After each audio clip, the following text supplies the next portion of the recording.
Hey, it's Harris with another video. This one is on the very big topic of depression and depersonalization. And there's no way I can give this topic justice in the space of this short video, but hopefully what I have to say here will help some people.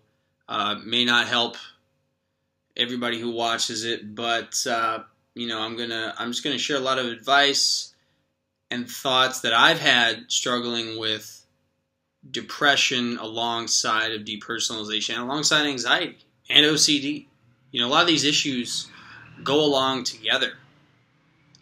And to start off, of course, if you're feeling suicidal, you immediately have to reach out and tell someone. That goes without saying. You have to do it right now. Very least, call a suicide hotline. Just get in contact with family, with friends, with anybody, a therapist, as soon as you can. You really need outside help, and that's beyond the scope of a video like this or anything you can read in a book or anything such as that. If you're really feeling like taking your life, you really got to get social support now. All right, and as far as my thoughts on suicide, and of course, if you're feeling the great pain of a major depressive episode, which is like a mind-body sickness, this may not really help, but if it does, hey, that's fucking amazing. My thoughts on suicide is, life is fucking short, and it may not feel that way. If you're extremely depressed, you might just feel intense pain. That life is just so painful that it's going by very slowly, and you're almost counting the time to when this motherfucker ends. But if you think about it, and I'm not trying to get religious here, but if time is infinite, right, and all you got is this short, tiny ass life, man, you got plenty of fucking time to be dead. Don't worry about dying. You'll be dead for fucking forever if there's no afterlife, right? And that's just, man, that's kind of like my ultimate bond. Life is just so valuable. It's everything. You can't put a price. Your life is so goddamn precious. To kill yourself. And of course, it's easy to say that if you're not in a major depressive episode, but man, there really is hope.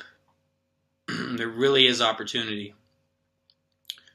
There is so much, and you may not feel that at all. Like that there's any hope possible, or that there's any ability to feel pleasure or happiness.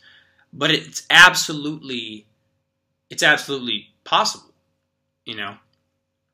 And that's just what I tell myself. Now, granted, I don't think I've ever had a clinically major depressive episode. I've never considered taking my life, although for years, even before I got depersonalization, before I ever had a panic attack, I had dysthymia, or low-grade depression, and some days were real bad. Real just dark, and a lot of times people would say growing up that I was kind of like a depressed person in a low mood, and a lot of these things do come from childhood issues, man. A lot of them do, but the way the human brain works is we get into self states, okay? And when you're in a certain self state, that limits your ability to access certain thoughts, feelings, memories. And that's kind of how the mind works. We get into self states, and we switch into them once certain situations hit us, and we hit a certain threshold of thoughts or experiences, we switch into a different self state. For example, self states such as vengeance. If you've perceived someone has greatly wronged you and you get indignant, you get angry, and you feel justified in taking morally righteous action against that person to get justice, you're actually going to have very difficult time being depressed or accessing depressive thoughts. You'll also have probably a difficult time accessing positive qualities in the person that you want to seek vengeance upon, because you're in the vengeance schema state. You're in a self state of wanting to get revenge. And so that's how our mind works.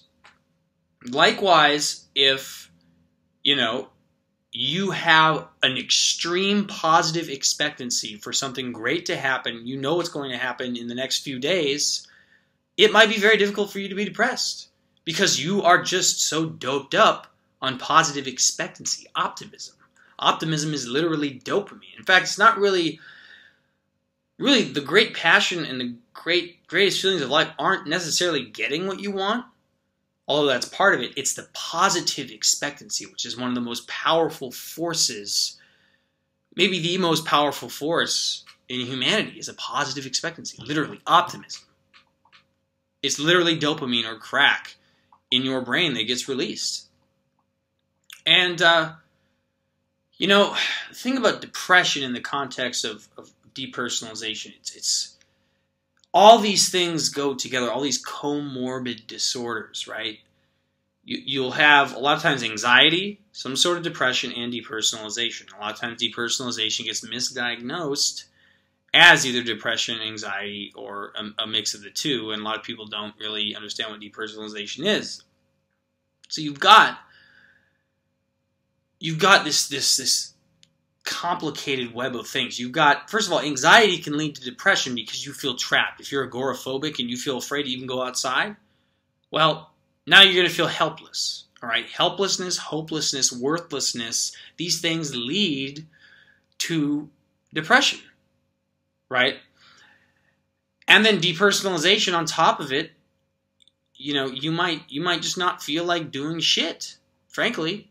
You might not feel like doing anything. Social anxiety can lead to feelings of depression because if you have trouble making friends with people and you just feel like everyone hates you and you just get extremely nervous talking to people, then you'll have difficulty making relationships and you can be lonely, and that breeds depression. We need social support network. We need friends. We're not born to live in freaking solitary confinement our whole lives. All right? So all these things go together, the anxiety, the depression, and the depersonalization. And a big component of this is breaking out of this self-state of depression, the depressed self-state, which is really like learned helplessness. It's a learned helplessness. Now, major depression, it's like a mind, body, it's like a sickness. You're feeling just pain. You're feeling pain. Okay, and there's so many things you can do to address depression. Okay, you can change your mind, you can change the way you think. There's behavioral activation, taking action. All right. There is also acceptance.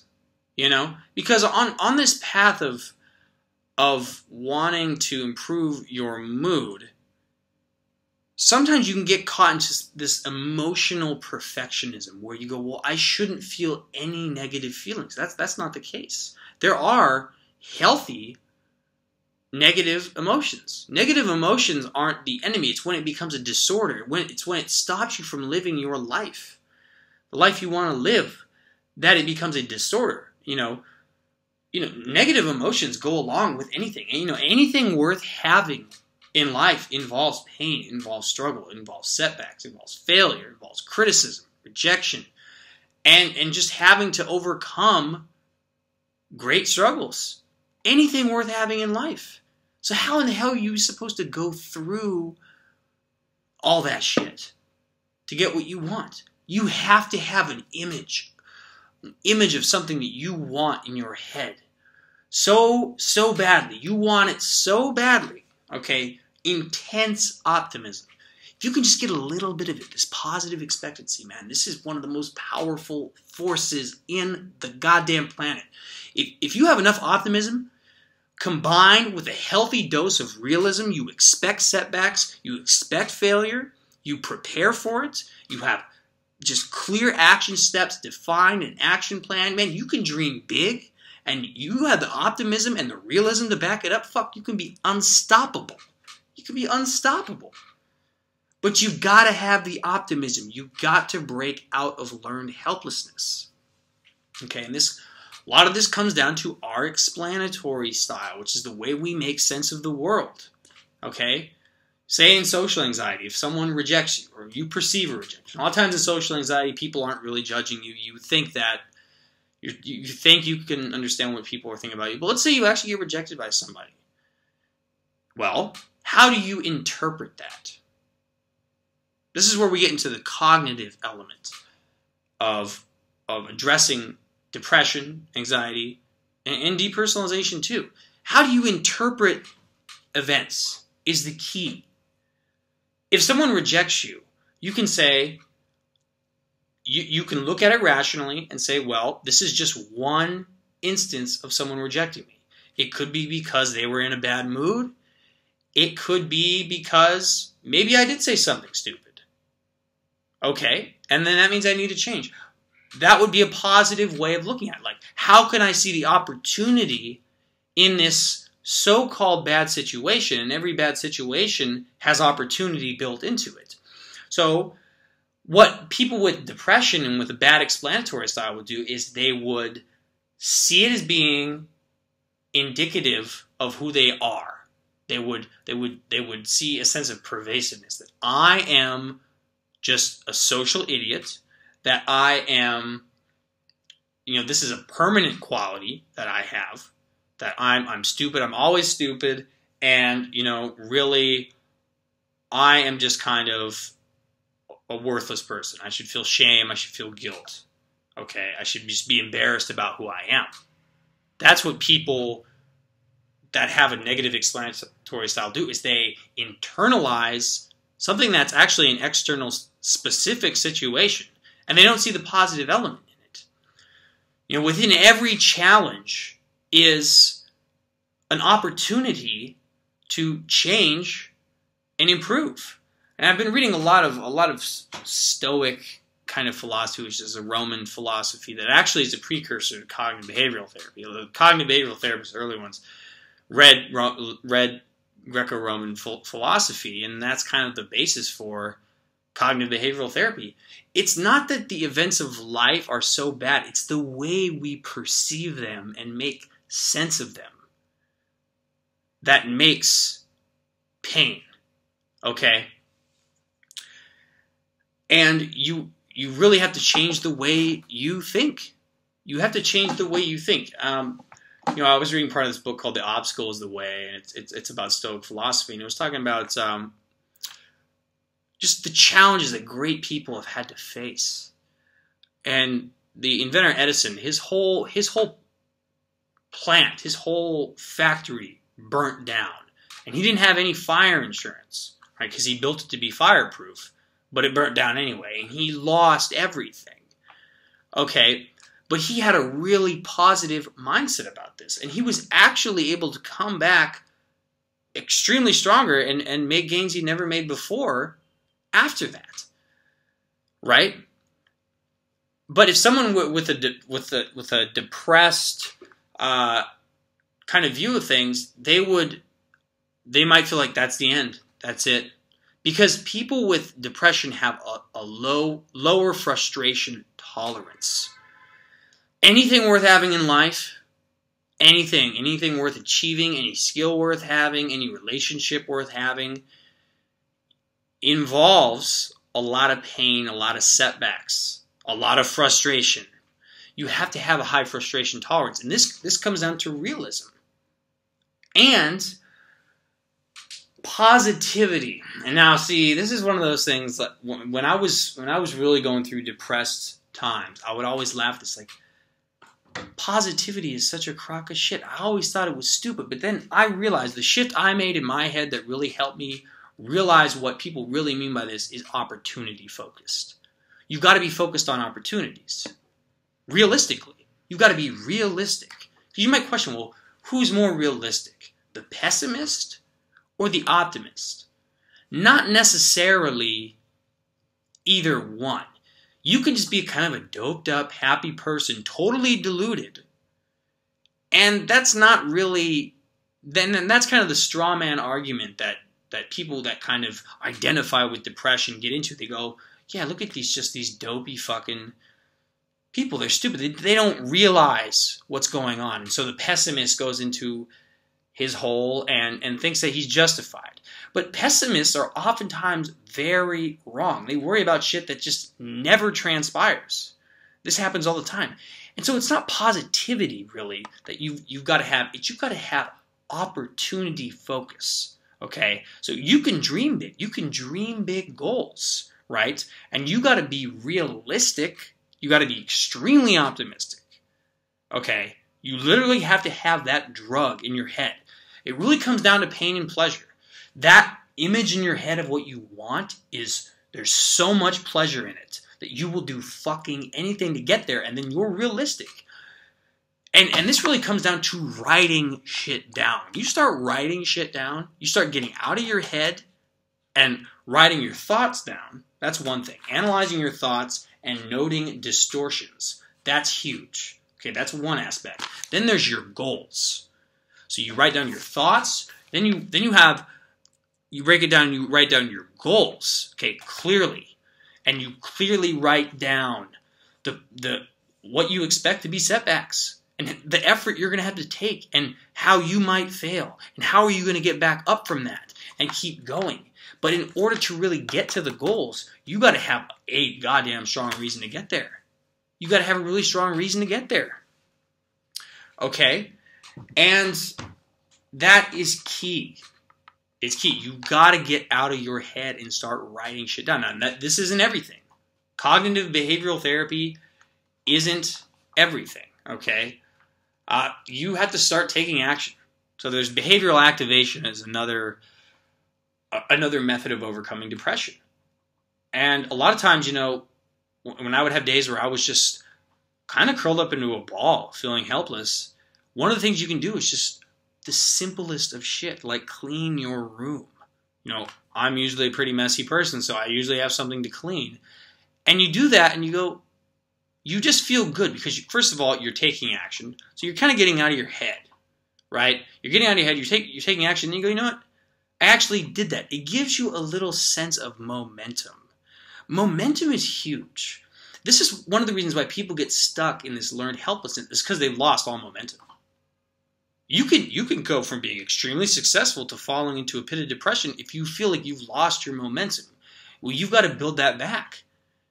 And the problem with major depression is you just feel like inert. Inertia sets in. So you've got to be easy on yourself and build that momentum. Earn that momentum up. Earn that momentum up. And, you really have to get optimism. I mean, that's really the key, is learning optimism, having big goals.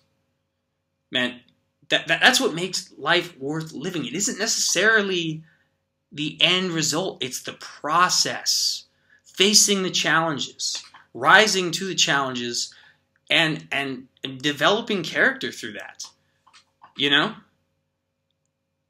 That's really what makes life worth living. Anything worth achieving requires so much rejection, failure, criticism, pain, embarrassment, and you just have to expect it. When you expect it, your tolerance for frustration goes up. You're all right, because your interpretation of what your situation is right now is so key. You could be in debt. You could have just lost someone you love. You could have just had a terrible relationship. You could be in the hospital. You might be extremely dissatisfied with the way you look, your job, just your whole life. But what are you going to do? How are you going to interpret that? That's the key. That's the fucking key. How do you interpret your life situation? You got to lose, let's say you're 100 fucking pounds overweight. You're in the hospital with a broken leg that you got to get over. You lost your job. You're in debt. Let's say you're just in a shit place and you've got depersonalization, derealization. The key now is your mindset. How in the hell am I going to get out of this? And of course, you need to reach out. Okay? So if you've got social anxiety, you need to start getting over what people think of you. You need to have zero really give Give zero fucks about what people think about you. I mean, and the more you get rejected, the less you really care. The less you care about what people think about you. And this is something that has helped me too, you know, like being on the internet. A lot of people fucking don't like me. I don't give a fuck anymore. It's freeing. You need to reach out to people and expect the fact that you might get rejected and realize it's not the end of the world. And it doesn't mean that you're a bad person. It's the other person's issue a lot of the times. You know? And, I mean, man, with depression, different things work for different people. And like I said, you've got to change your thoughts. You need to start writing your thoughts down, because you've got the surface level thought, right? Like I could think like, okay, let's say someone writes a negative comment about this video. I could go, oh man, like I really should have had a video. Like maybe, well, what could I say that's negative? Like, you know, like I suck at speaking. Okay, I suck at speaking, and then that's kind of the surface level thought. Then below that you have your assumptions. And the assumption might be, you know, I'm really just not good at speaking. Then deep down, what's the core belief? It could be, well, I just kind of suck as a person. A lot of times when you get down to it, it's this feeling of just shame at your core for who you are. And you have to realize, man, you are a fucking worthwhile person. You have to get rid of the shame core. And a lot of people that come from dysfunctional families, man, we just have shame. It could have been all the guilt that our parents projected onto us. And a lot of times depression it's like anger turned inward. And you curl up into a ball. You know, you're projecting all this anger and self-hatred at yourself. So of course you can't take any action because you just think you're a piece of shit. You got to get over that shit, man. You really have to get over guilt, shame, worthlessness. You got to realize you are a fucking worthwhile person. That's a big component of it. And when it comes to depersonalization, man, a lot of this shit's caused by trauma in our past. And this carries over into this just pervasive sense of guilt. That we can't take action because we don't deserve success. A lot of people, I mean, do you believe that you deserve success? Do you believe that? Do you feel that it's your right to succeed, that you deserve it if you work hard, that you should have success? You might say that, but then deep down, do you really feel it? Do you feel like you deserve good things? Do you feel like you deserve friends? Do you feel like you deserve, you know, a successful job? To have great experiences? Do you feel like you deserve joy? And a lot of times we're carrying guilt from our past because we were attached to parents who made us feel bad. So we feel like in order to appease our parents, we have to feel guilt. And you got to break that shit. You got to fucking break that shit. A lot of this, man, a lot of success in life is about having a bit of a fucking chip on your shoulder, being a little bit kind of pissed off. I think anger is a lot better than being depressed. You know?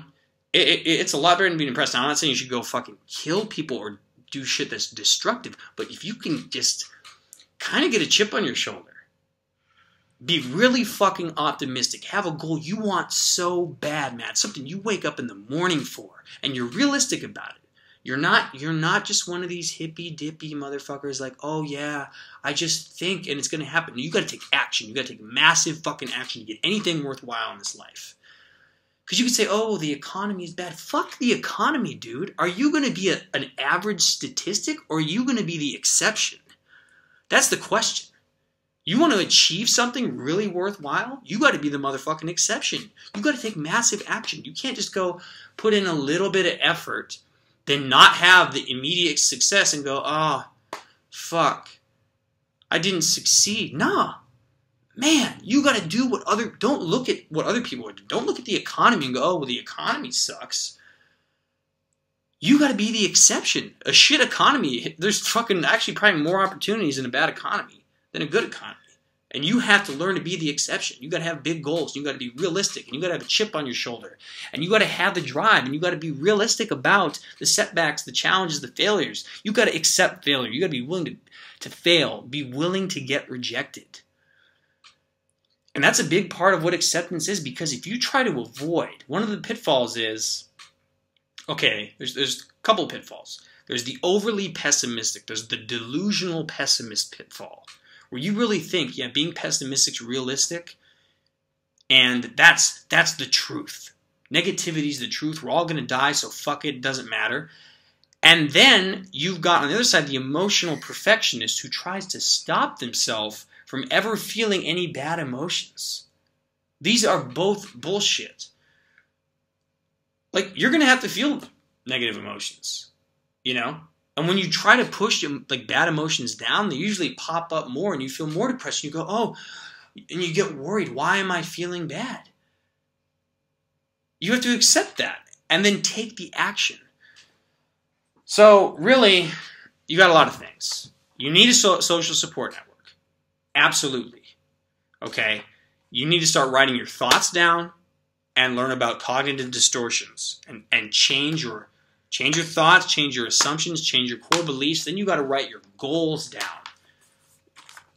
And you know what? This might take time to find something that you really, really want. You probably have goals right now, but maybe you feel like you can't get them. You got to be realistic, man. You got to take huge action. And you got to be realistic about the setbacks. Develop a higher frustration tolerance.